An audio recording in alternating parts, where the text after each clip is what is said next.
Hello guys, good morning. Yan, dito po tayo ngayon sa taniman ni Memel ulit. At tayo ay mag-aani na ng bunga ng papaya na uulamin sa linggong ito. Ayan guys, dito kami. Tingnan nyo ho. O diba? Madamo pa din. Konti pa lang po kasi nagamas. Ayan pa lang po yung nagamas namin. Ayan, una po namin pipitasin. Una po niyang pipitasin is malunggay. Ayan. Tingnan nyo po, napakaganda ng bunga ng dahon ng malunggay. Ang kanyang tubo. Kasi mataba po yung lupa dito dahil sa masaganang pataba.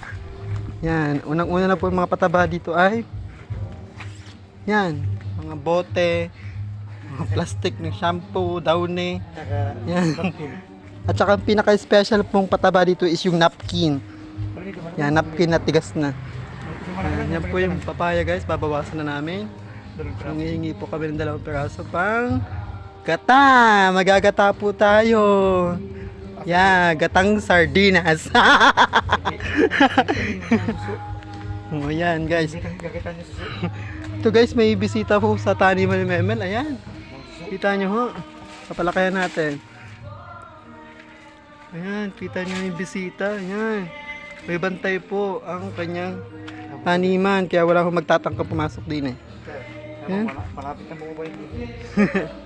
Malapit na alin? Bumaba ang puso.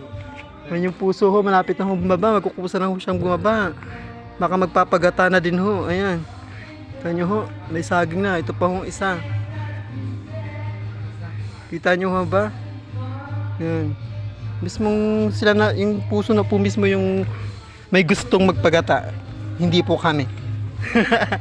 And guys, baka gusto niyo ng puso, PM lang sa price. Pagsak presyo ho tayo ngayon, may iwan naman po tayong rider para pick up po niya sa inyong bahay, door to door. And guys, lalabas na ho kami. Bye bye.